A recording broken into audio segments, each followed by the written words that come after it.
Salam jumpa para sahabat pencinta insaf. Kita bersyukur bahwa kita bisa berjumpa lagi sebagai murid-murid Yesus. Dalam bacaan Injil hari ini, Injil Markus, Tuhan Yesus menyapa para muridnya dan menanyakan, siapakah aku ini menurut banyak orang? Ada bermacam-macam jawaban, ada yang menjawab para nabi, salah satu di antara para nabi. Tapi Petrus berani menjawab, engkaulah Mesias.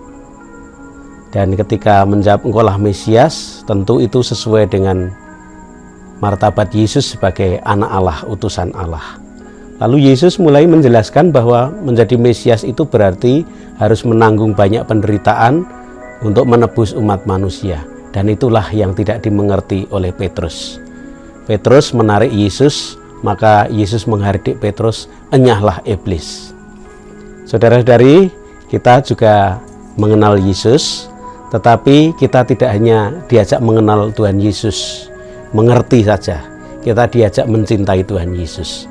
Mencintai Tuhan Yesus berarti mengenal Dia dan akhirnya hidup seperti Yesus yang menghayati misi untuk menyelamatkan umat manusia.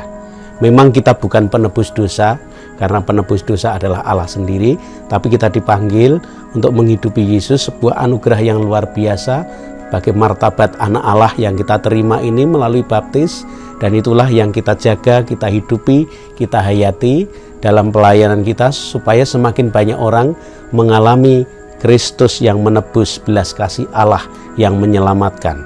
Dan Kristus yang menebus artinya kasih itu dihayati dan kasih semakin menjiwai banyak orang.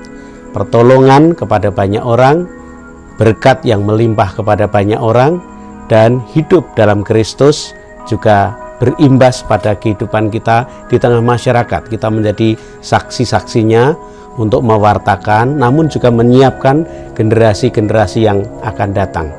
Maka kalau kita mendampingi anak-anak, kita menumbuhkan iman di kalangan remaja, kita bertumbuh, kita belajar, itu semua karena kita ingin mencintai dan menghayati iman kita akan Kristus yang telah lebih dahulu mengasihi dan menebus kita.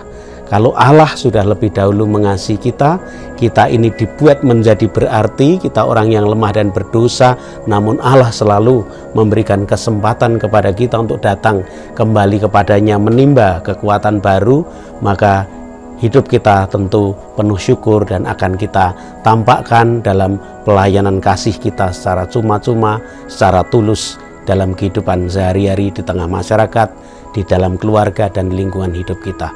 Semoga kita bisa saling memurnikan, saling meneguhkan, saling membantu, saling menumbuhkan dalam iman dan mengobarkan semangat untuk mengasihi satu sama lain. Semoga Allah yang telah melimpahkan berkat, yang mengasihi kita, menjadikan kita hidup penuh syukur dan bahagia. Berkah dalam.